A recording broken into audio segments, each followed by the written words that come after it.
Atma Namaste, precious souls, and welcome to 2024. This is our first video of the new year 2024. For those of you who are new to my channel, I'm going to introduce myself in a bit. For those of you who already know me as the life architect Avril Quadras, welcome back. Today's focus is embracing new beginnings and crafting a vision that will guide us through this exciting new year.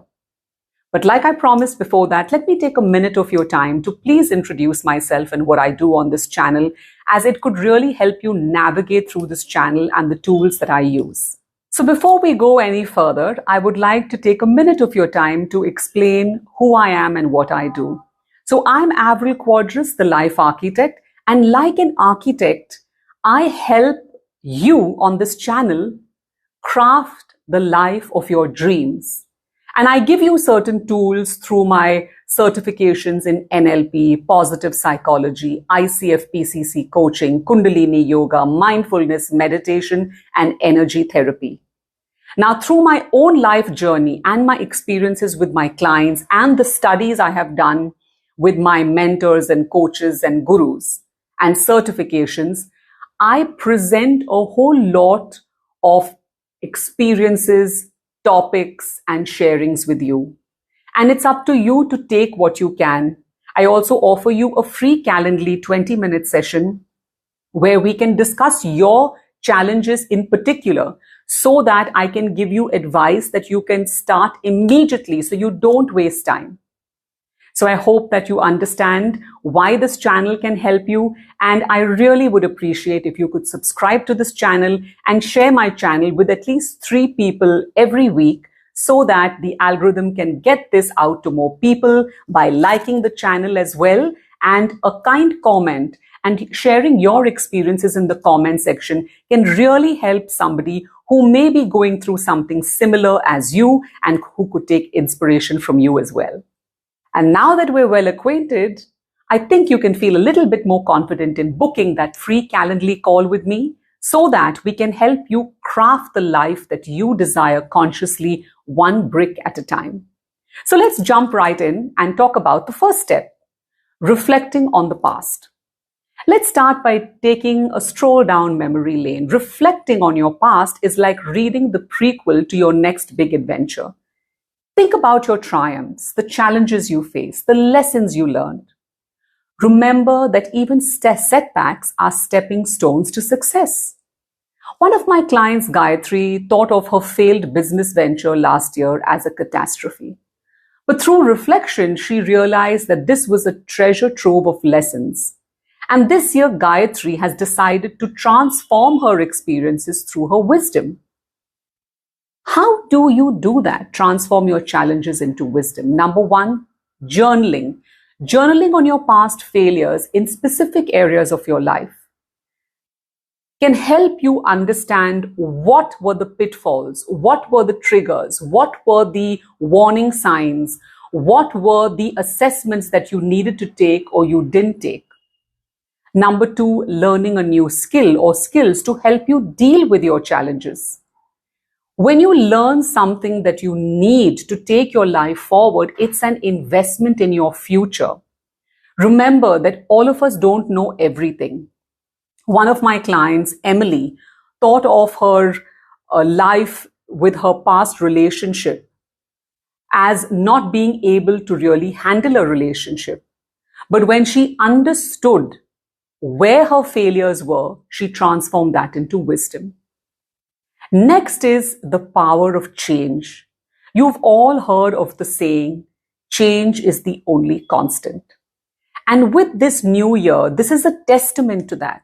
It's a clean slate. It's a new chapter waiting to be written. And you're the only one who can write that. I had a client last year, Divakar, who feared change like it was a storm. Together, we worked on seeing change as a refreshing rain that brings growth and new life. So think about the changes that you want to make this year. They could be personal, professional, or learning a new skill or having a new hobby. Embrace the change. It's like an artist's paintbrush that paints your year ahead of you. So how do you do this? Number 1 is understand your big why. Why do you want to change your relationship or your career or your health or your profession? Think, is it the right direction to take in 2024? Again, journal on this, and every week revisit that journal and assess it. Change requires patience and dedication. Change is not something that humans like. We don't like to adapt to new things. We like to be stuck in our own comfort zone. But when you journal and you take stock of why is this change important to you, how is it progressing your life every week, what are the tweaks that you need to make, then you can actually get a real time feel for where you're going and how you're navigating that whole landscape. So don't be afraid to explore. Change is always more effective and sustainable in small increments. Like I said, nobody wants to change. We're so used to being stuck in our comfort zone.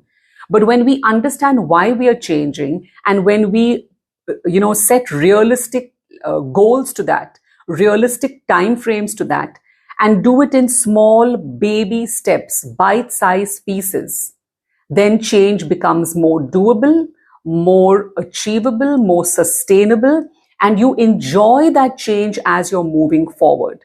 It's not a jolt to your system. It's not, feeling too overwhelming to you. You're taking it at your own pace and you're adapting it for your own self because you are unique. Next is setting a fresh vision. Now, vision setting is not about dreaming.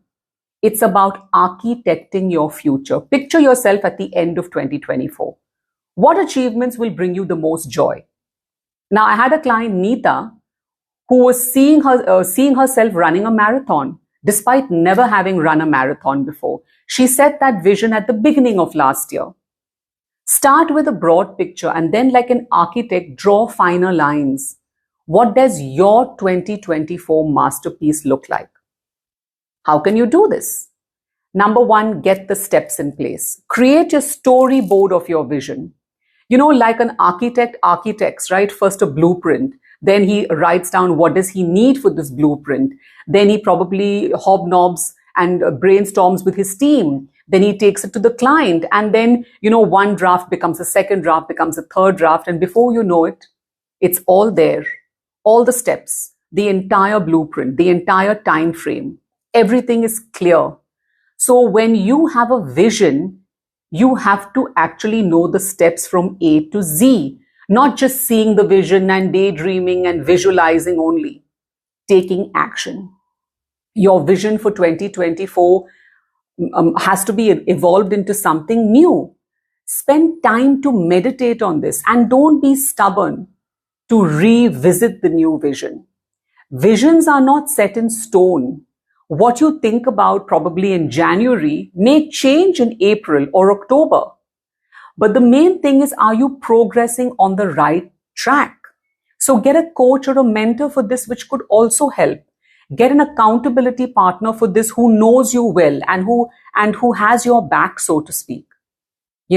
Because a vision can sometimes be daunting for people. And when you can see it and you can't see any results, but you're only dreaming, but you're not seeing results, it's because you're not taking the right steps.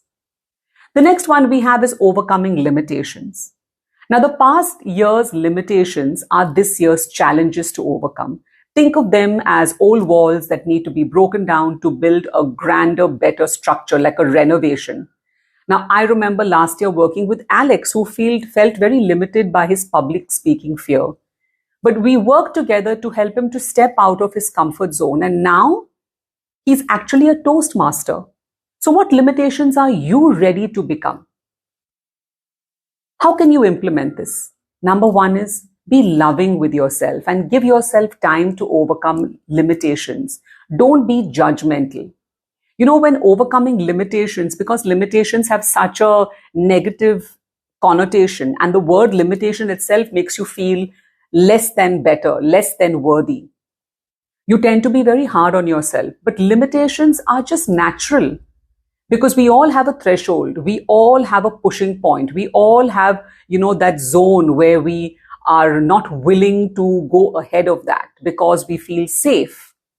Now, when you understand your limitations, then you know yourself and you're willing to take that extra step. Get a coach, get a mentor. This is great for so many reasons. Unbiased support.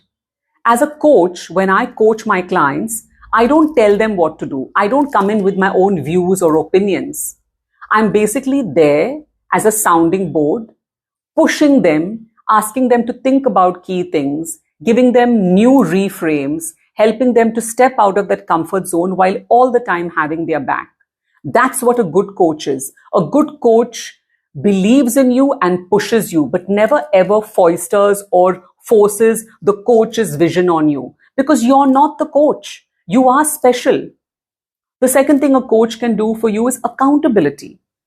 Every week or every 10 days before the next coaching engagement, I set milestones or tasks for the client with the client. It's not my agenda, it's theirs. But we agree, okay, in the next 1 week, 10 days before the next session, we are going to do this. And during that time, if they have a problem, they touch base with me and they tell me, Avril, I'm having these challenges. Can you help me with this? And we keep on tweaking that plan so that at the next session, there is progress. So accountability and progress is something that only a coach can give you, or a mentor. But a mentor, through his experience, will tell you what to do. A coach doesn't do that. A coach can come up with you, with the client, with a game plan, like I just said earlier, right? So what's working? What's not working? What would you as the client like to try next? I'm there as a coach to support you on that journey. But it's completely your game plan. It's your agenda. It's your vision. It's your purpose. It's your focus. A mentor, through their experience, will tell you, okay, don't do this, do this. In my experience, you won't go far here. Do this. So either a coach or a mentor, whichever works for you better, is what you need. It's my honest advice. Now, as we wrap up, take a moment to jot down your vision for 2024. Put this video off and just write something. It could be a line, it could be a doodle, it could be a vision board. Make it vibrant, make it bold, make it yours. This is the first step in our journey together this year. And I can't wait to see where it takes us. Once again, thank you so much for joining me on this journey of crafting your vision for 2024. The power to shape this year lies in your hands. You are the architect of your life. Embrace new beginnings and cherish the changes. And let's make 2024 a memorable year. If you found this helpful, then please like, comment, and share this video. And don't forget to book your connection call with me at the Calendly link before. Stay tuned for the next part of our series, where we're going to explore navigating this year's trends and pitfalls. And cheers to a year of growth and fulfillment from my heart to yours. Atma Namaste. And stay true to being you, because like I always say, you matter.